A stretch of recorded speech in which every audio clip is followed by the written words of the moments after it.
What's going on, everybody? It is Overreaction Time once again. I am your host, Simon Samano, and look at that man with the big eyes, already bracing himself for the week of overreactions. It is none other than the Boston shot caller, Nolan King. Noli, I would ask how you're doing, but I imagine you got to be doing great because your New England Patriots are 8-2, my friend.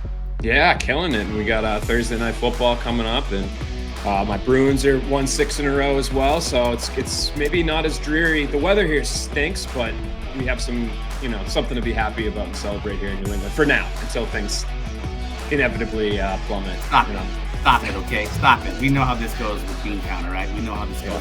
We're tired of it. We know how it went before. Let's see how it goes with stop it, all right? No one, don't act like we've been suffering for a long time, okay, when it comes to sports.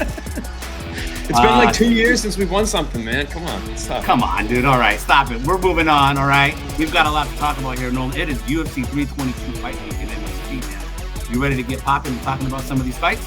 Let's do it. All right, Kamikaze, you know what time it is. Hit it. I mean, guys, what are you fucking? Is this tonight's stupid question night? Are you guys that fucking stupid? You can't be that fucking stupid. Who gives a shit? One of the dumbest things I've ever read in my life. Fucking common sense. Everybody knows that. All right, Nolan, before we get started here, this is where I ask the audience right now to please hit the like button, hit that subscribe button. It would mean the world so we can keep ORT growing. I love doing this show every week. Please hit that like and subscribe. It would mean a lot. And with that out of the way now, Nolan, let's get talking about UFC 322 going down this Saturday at the Mecca, Madison Square Garden, the UFC's annual visit to MSG. UFC 322, we got two big title fights at the top of the card, and we're going to start obviously with the main event where Jack Della Maddalena is going to be putting his welterweight title on the line against Islam Makhachev, the former lightweight champion who recently vacated so that he can move up and try to become the 11th two-division champion in UFC history. Nolan, a lot going on with this fight between both fighters, but I'm going to hit you with this right now, straight out of the gate. Even though Jack Della Maddalena is the champion, Islam Makhachev has more at stake in this fight. Yeah, I don't think that's an overreaction at all. I mean, he's the guy, right? He's the one that's getting the opportunity to challenge for his second belt. Certainly has, in my opinion, more aura. Certainly in MMA history is someone that already is much further up the not to get into the pound per pound rankings, but he's higher, I think, more highly thought of. He's got more credentials. So him taking this leap and trying to get something new, he has a lot to gain for his legacy, but he also has a lot to lose as well. So I don't think that's an overreaction. I think that's a pretty level-headed take.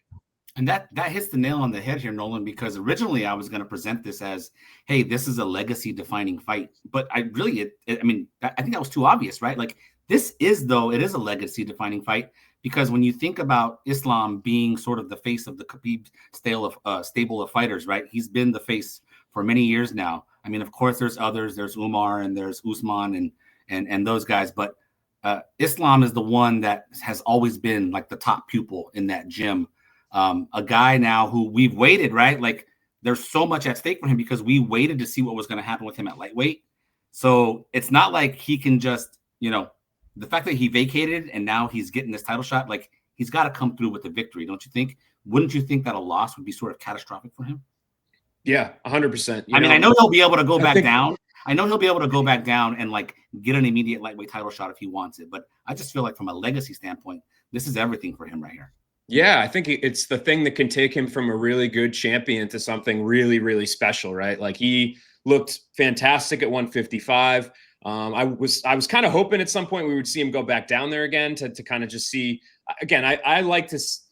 I'm not a huge fan of champions moving divisions, right? So I would like to see what would have happened down there if he stuck around a little longer. But seeing how jacked he is now, I don't know how much of a process that would be. But 100%, I think this is a big thing. You said something very important there, I think, in your lead up to just asking me that question, which was about the gym too, right? Like we know what Khabib was. We know what a great fighter he was, what a legend he was. But I think when it comes to this gym, right, in order to further define their reputation and for his greatness to truly radiate in that sort of Hall of Fame sort of way, to have one of his premier students go on and do something that's that really exceptional level, I think would be massive for that gym as well in terms of their legacy. We all, obviously they're great. They're all, you know, even some of the guys that are fighting in Russia on the prelims are just absolute monsters.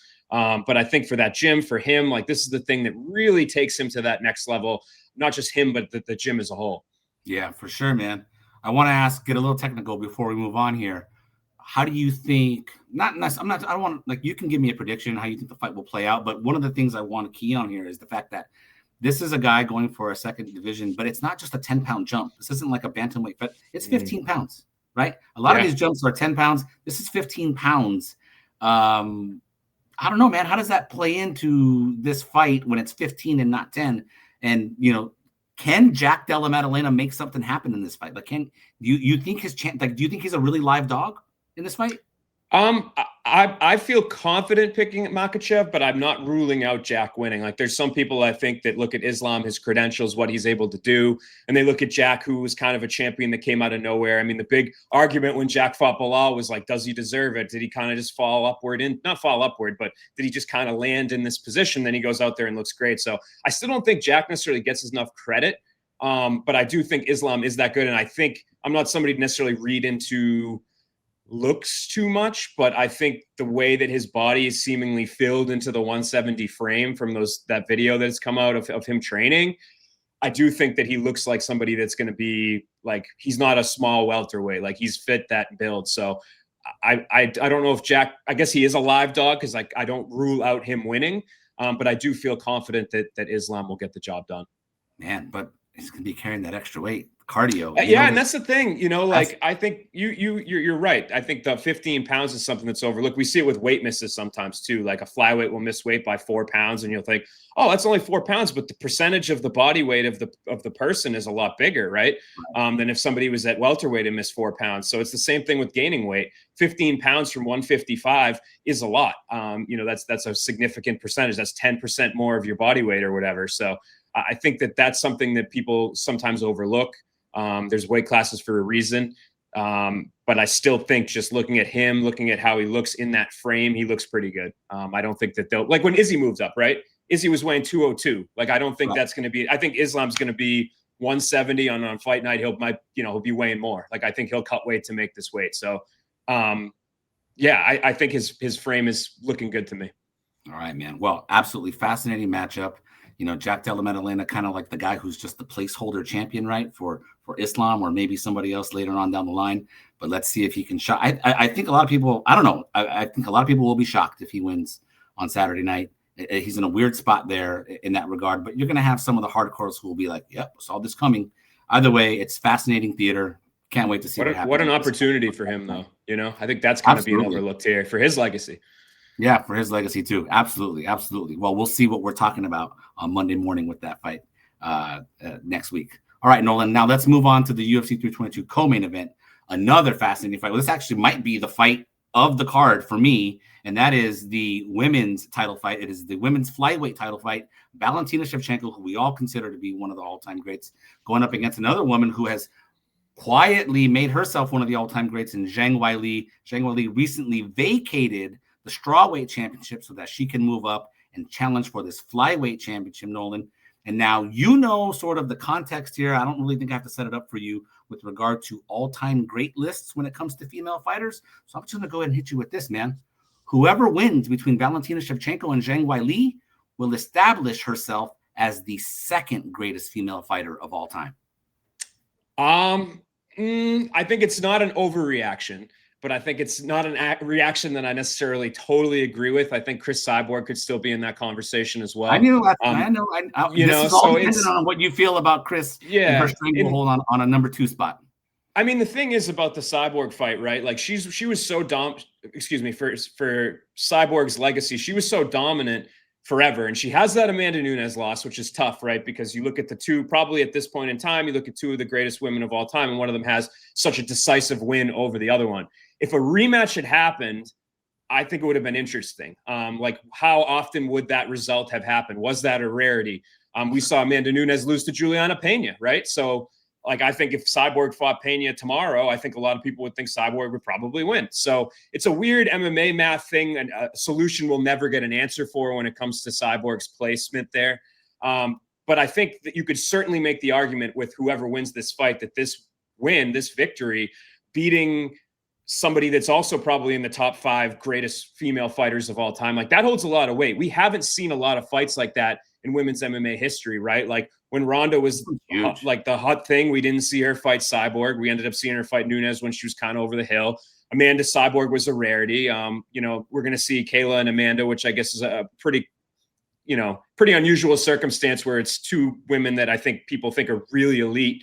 But a lot of the women's divisions timelines have been defined by a dominant champion fighting a lot of contenders that she should beat until one of them upsets her. You know, it happened with Holly Holm and Ronda. It happened with Amanda and Juliana. You know, it happened with Cyborg and Amanda. So to me, I think the women's divisions doesn't have that sort of history right now that some of the other divisions do. They don't have the amount of bodies.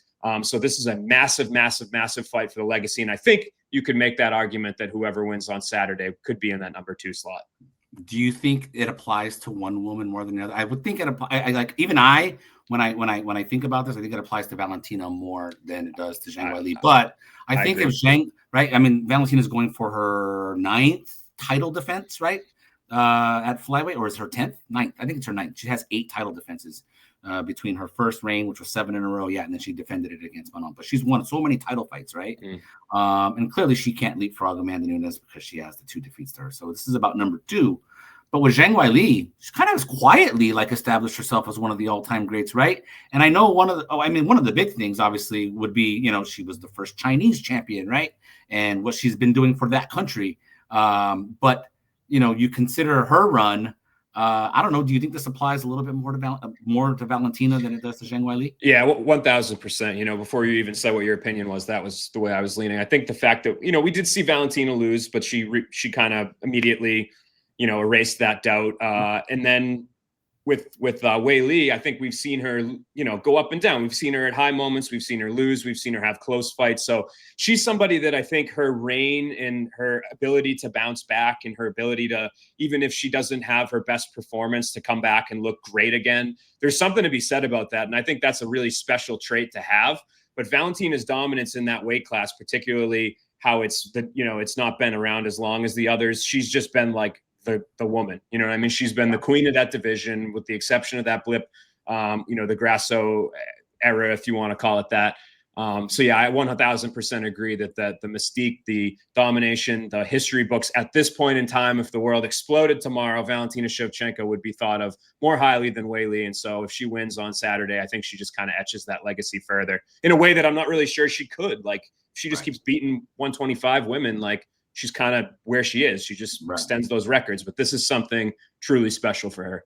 Yeah, man. Well, real quickly then, what's your breakdown of that fight? Because, you know, again, we're talking about another move up in weight, right? We've seen Zhang Weili get knocked out before by Rose Namajunas, who I don't think we consider Namajunas to be a particularly strong fighter. So what do you think? How much of a live dog is Zhang Weili in this fight?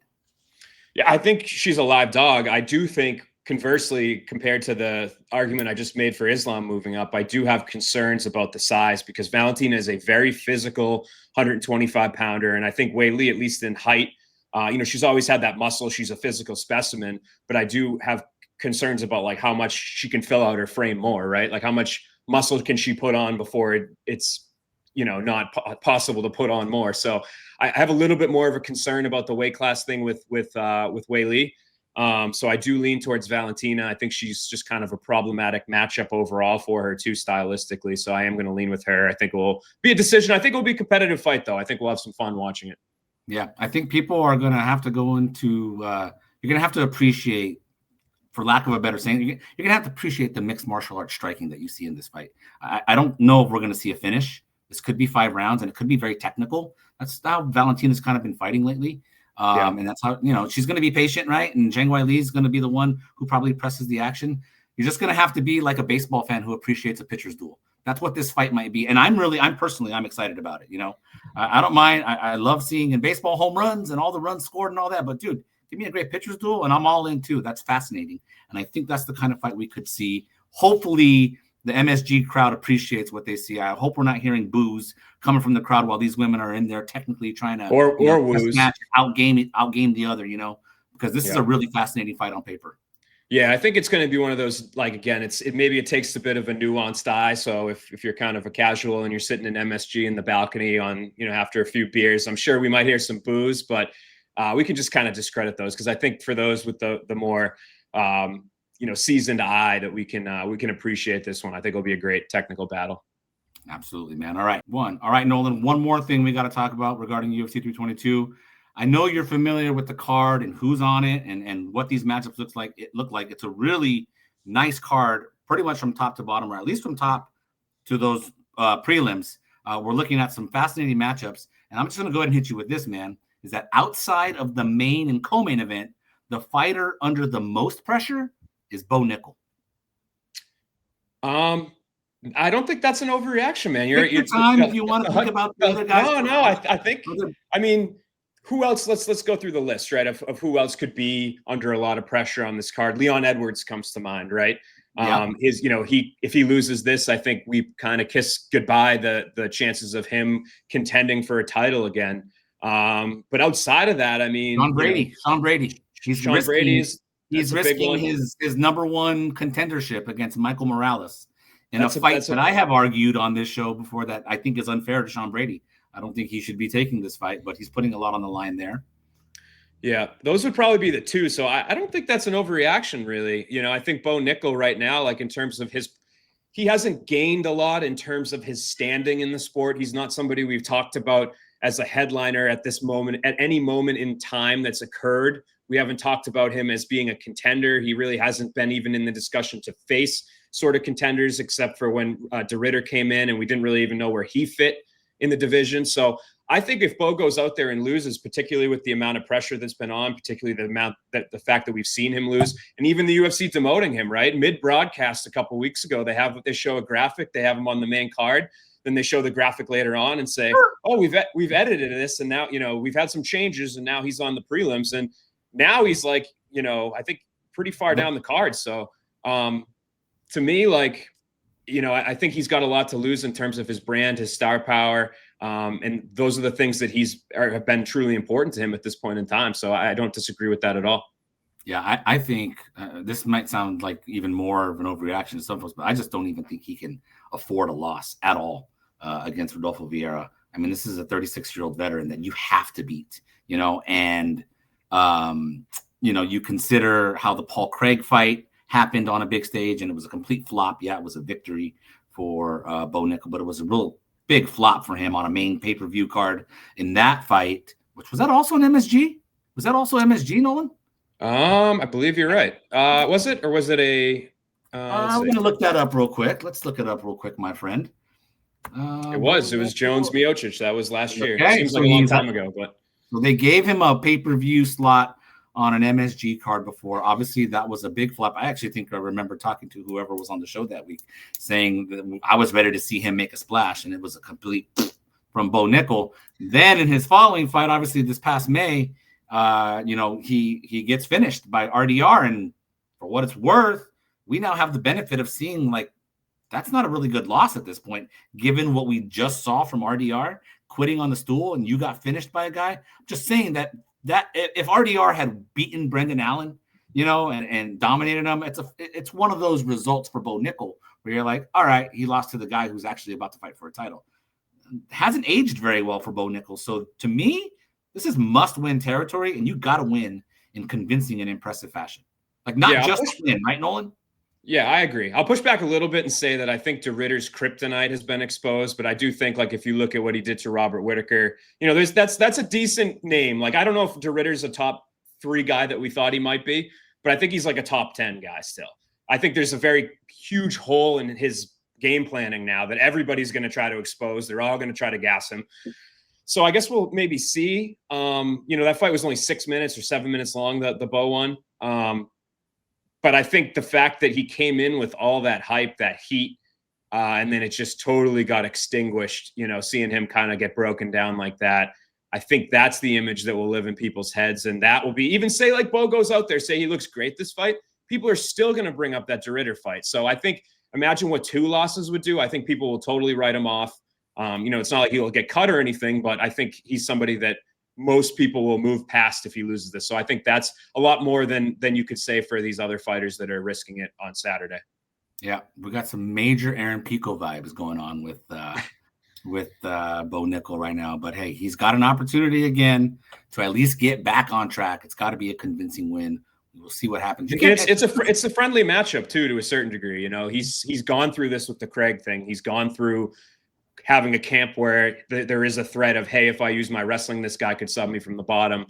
But I would argue that Vieira is less likely to do that, and he's a little bit maybe towards, I know Craig retired, so maybe that's a weird thing to say, but I feel like at that point in time, Craig had a little bit more of a threat in him than I see Vieira having it right now. You know what I find interesting too, heading into this matchup, is what Bo Nickal's mindset is, because from what I've heard from him in interviews, he seems to have been maybe humbled by what has transpired with his career. I thought it was interesting that, because, you know, obviously he was talking about Khamzat Chimaev like over a year ago, right? Like prior to the, like, I can out wrestle, I could beat him, I could do this. I think on Ariel Helwani's show, he said something to the effect of, I only meant in a wrestling match or something like that when it came to like beating Chimaev, which I thought was interesting, of a walk back of big talk that he had. I don't know. I'm curious to think what is his mindset going into this fight? Like that maybe will determine how he looks, you know, on Saturday. If he's been humbled, I think we're going to see a really good Bo Nickal. If he's not been humbled, you know, upset alert, maybe, who knows? Like he just can't flop on Saturday night. Yeah, I mean, this is only his 9th pro fight still. And I think one of the things for me that's always important when I look at prospects is I don't know if you can call him that anymore. He's kind of in a weird spot, but he's somebody that's developing their game. I think sometimes those losses can be the best thing ever, and sometimes they can be the worst. So we'll see what happens on Saturday, how he handles it. But I think it's something that he could go out there and look great. Or last fight was telling of what's to come. I think a lot of times it's one of those two things. So I guess we'll just have to see how it plays out. Yes, we do. We'll see how this thing plays out, in the famous words of Dana White. Okay, man. Now let's move on. All right, let's talk about. There was supposed to be another fight happening this week, Nolan. That was supposed to be Jake Paul was supposed to be returning to the boxing ring to fight Gervonta Davis, which I had thought all along was a ridiculous matchup. Gervonta Davis caught up in a bunch of legal stuff after allegedly having an incident with a woman in a strip club. So fight gets pulled, right? Then we come to find out that they approached Francis Ngannou with an offer to fight. Francis declined that offer. And of course, now we've got, you know, back and forth last week between Francis and Jake Paul that I want to go ahead and read you here just so we can get everybody up to speed. Jake Paul took to Twitter afterwards and said, "Dear Francis, just say you allegedly got humiliated in boxing. Just say you already got humiliated in boxing and are scared to lose to Jake Paul. I accept that. You are light work, my friend, stuck in mud." To which Francis, who we don't really hear from on social media very often, at least not in the trash talking sense, went ahead and quote tweeted that and said this: "Choose your words wisely, boy. I agree that you need someone to discipline you for what you did to Mike Tyson, but stay in your lane." Nolan, I found the stay in your lane choice of words to be interesting, okay? Because it got me thinking about this, and we'll see if you think it's an overreaction or not. And that is that Francis Ngannou, he is above fighting Jake Paul, and he was smart to decline this offer. I think it's a little bit of an overreaction. I'm not going to lie. Because now I'm surprised. Let's hear it, man. We see because I think Francis is in a weird spot. You know, I saw him doing some media rounds today where all of a sudden he's calling to be on the White House card. He said things in recent months that have indicated that he might want to go back to the UFC. So I think right now what Francis is looking at is, and he's always been this way, is fights that attract a lot of attention and they make a lot of money. And I think for him to fight Jake Paul, I mean, to me, it's a fight that there was almost no way that he would lose in theory.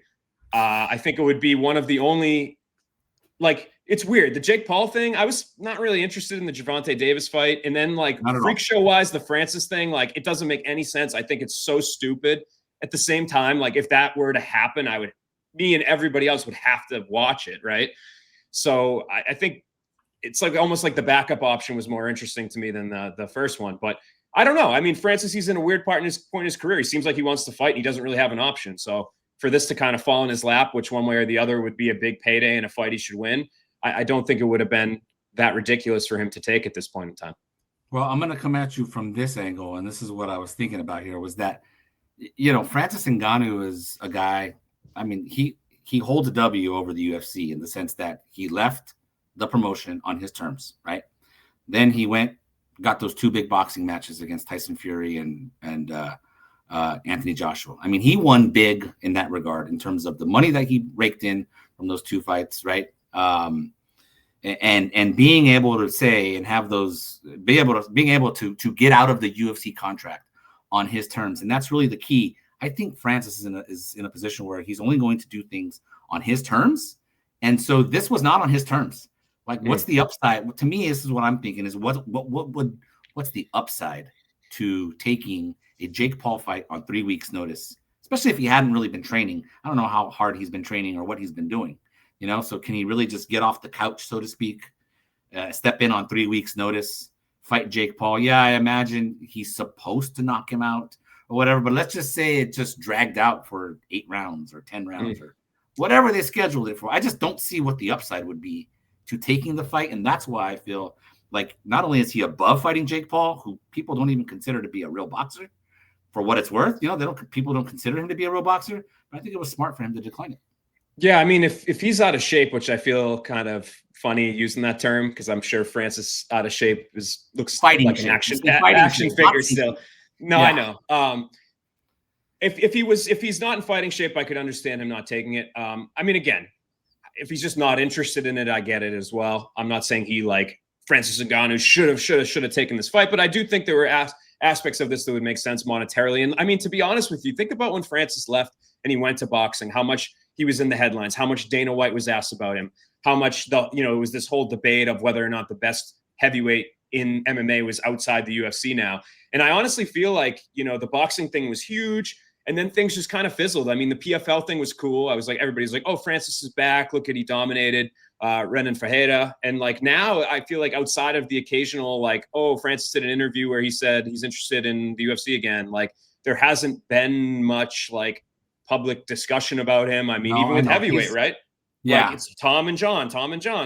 Like, he's just not talked about. So I figured this would be a way maybe to build his brand. Obviously, Jake Paul brings in a different audience. And then also, Dana White would be asked about the fight if it happened.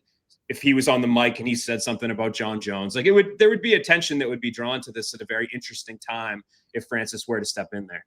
Interesting. All right. I think he's above fighting Jake Paul, but maybe you get me a little bit on. Maybe he should have taken the fight. I could be convinced, maybe. All right. No, even though it's my over. Okay.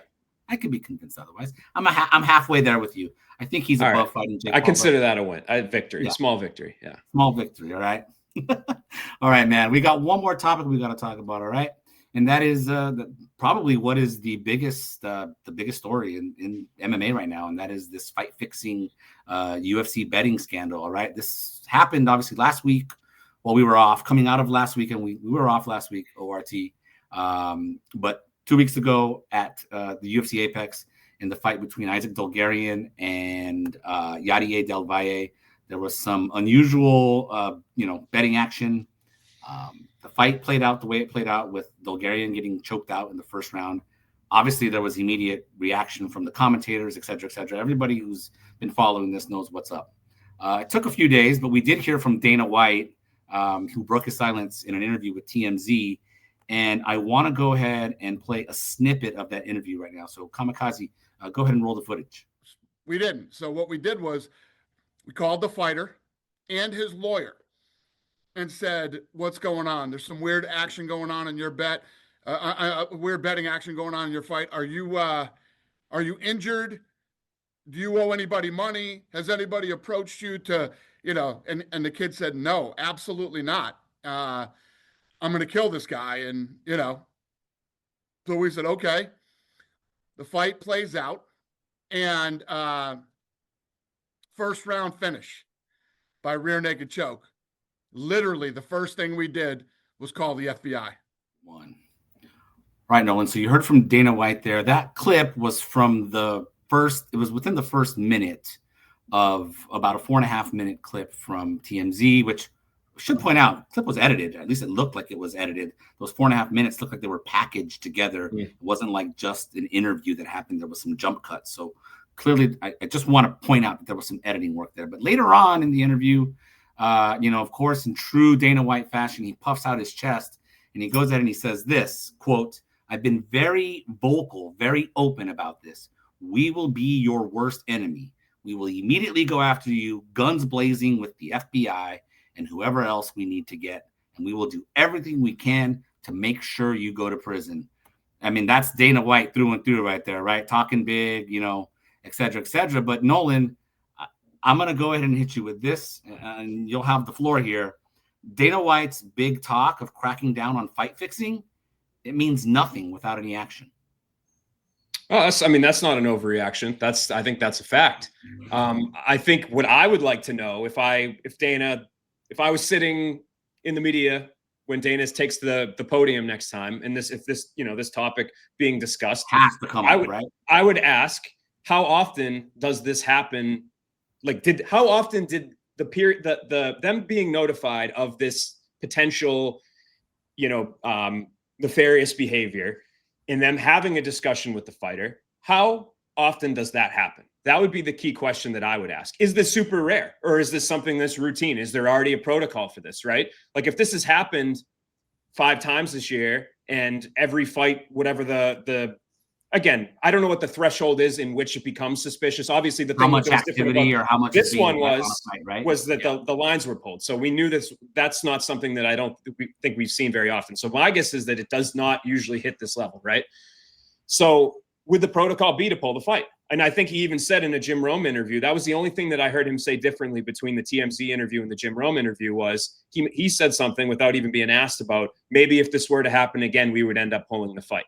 So that's really where the debate lies. And I think that's where your question is, right? When it comes to action. I do think they take a firm stance when it comes to athletes behind the scenes about this. Like, I think that this is something that's not just fluff, because it can hurt their company significantly. I mean, they have so vested interest in gambling and sponsorships from, every broadcast is littered with betting lines and everything. Like, the UFC has great monetary interest where this will hurt them if it continues. So I think that the interest is there. But the matter of why didn't they pull the fight, I would be very interested to hear that answer, because what did they do, right? Outside of tell this guy that if something happened, your career is pretty much over, or whatever.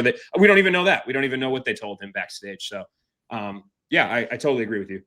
Were you happy with this first statement that came from Dana White? Because the explanation to me was kind of goofy in that, we got this IC 360 betting partner, the betting integrity partner, they flagged it. We talked to the fighter and his lawyer. They said, it's no big deal. And then we just let the fight happen anyway. And then we saw how the fight happened, and we're the ones who called the FBI. I mean, it's just isn't that really doesn't that question, don't you question the protocol in that regard? I mean, you just take the fighter at his word. No, there's nothing going on. I mean, it certainly seems a meaningless fight on the Apex at an Apex card, right? It could have easily just pulled this fight and avoided it. Yeah, I think it should have been pulled. And the thing is, right, if there's a protocol where this has happened before, this is one of the reasons why I think it's important, right? Has this happened before? Is this a routine thing? Why has this protocol been established? I think if this is a one-time thing, I think pulling the fight seems like a safer move, right? Like, if you go through this and it gets investigated, and you can at least kind of take a step back and breathe, see how the things play out, and then determine what the protocol that makes the most sense is. I did see somebody on social media saying, well, now is it going to be that every time a massive bet's placed on a fight that they, would people place massive bets to try to tamper with fights not happening? Like, I don't know what if there's any sort of slippery slope with this whole thing. That seems a little bit far-fetched to me. But it just seems like it would have been better to be safe than sorry, particularly now where we're going to see for the next forever the integrity of the sport be questioned anytime there's anything weird. Anytime any fighter botches technique, anytime a referee makes a bad call, there will be a portion of people who think, was that something suspicious? Was that something weird? Did somebody make money off of that? And this isn't just the UFC now. We see it in baseball. We've seen it in basketball now, where there's all sorts of gambling things and prop bets are getting taken advantage of. So I don't know if you'll ever be able to fully clean it up, but to set the precedent of not doing anything about it ahead of time, I don't think was a good move. Yeah, because I was gonna bring that up because baseball, obviously, I mean, the NBA had a scandal recently that's ongoing that involved the feds. Then we found out last week with regard to baseball, Cleveland Guardians pitchers, a pair of them, Emmanuel Clase and Luis Ortiz, they were indicted in Brooklyn on charges relating to a scheme to rig bets on the number of pitches thrown in MLB games. And I bring that up because just a little comment from somebody on our staff who I won't name because he may not want to be named, but I thought it was a salient point, and I'll echo it, is that the way Dana talked about this is like, these are the only two instances that this has ever happened, right? Because there was a report out there, I don't know who it was, where they said 100 fights have been flagged, not investigated, but flagged at least for suspicious betting. But to hear that this person on our staff who mentioned that, in Major League Baseball, which is like the oldest league, we've got pitchers right now who are, rigging the number of pitches. They are fixing the number of pitches, for bets. And we're supposed to believe that only these two instances, this one, and then the other one being the Derek Minner and James Krause situation from a few years ago. These are the only instances that this happens. That's really hard to believe. And so I want to know, if the UFC, how often does this come up? I mean, I really want to know about that. And I just felt like hearing Dana talk about, well, we asked the fighter and we just let the fight happen. It really just raised a lot of questions in my head, Nolan. That's why I'm just skeptical of just this whole thing and how it's played out.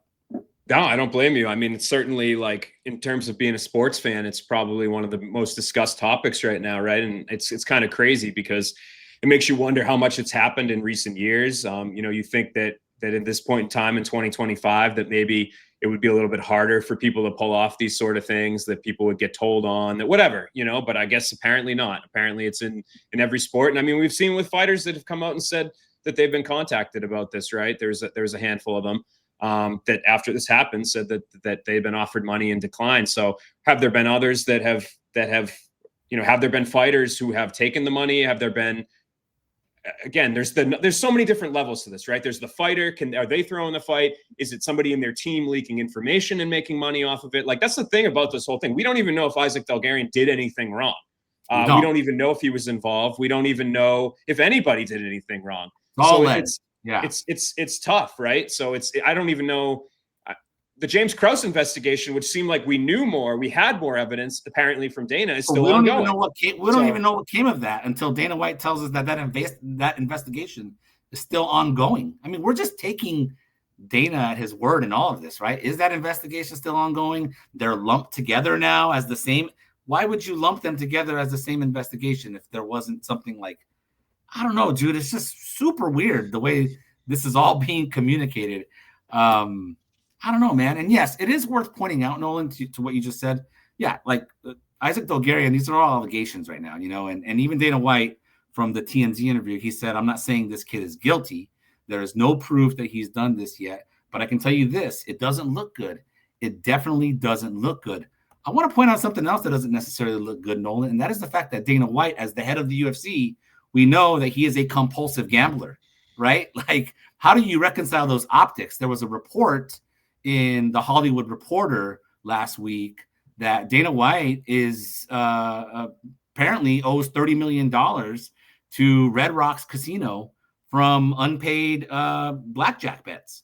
I don't know, man. Like, if you're not in the UFC bubble and you don't understand who Dana White is, and you're a casual fan who is maybe looking at this from the outside in, how do you reconcile that the head of the UFC, now, this is not to say he bets on sports. We don't know anything about him betting on sports, but we do know there's a Netflix documentary coming out about him, and his gambling. I guess we'll call it an addiction. I think he's said before that he loves gambling a lot and he really can't go a day without it. So how do you reconcile that? How can people from the outside take the sport seriously when you've got the optics of Dana White as this gambling man?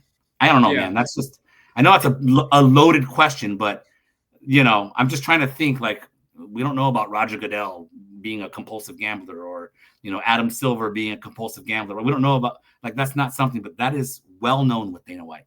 Yeah, I think it falls more in the category, for me at least. I think enough people can separate, like, going out and playing ridiculous blackjack hands with being an avid sports gambler. Like, there's certain gambling.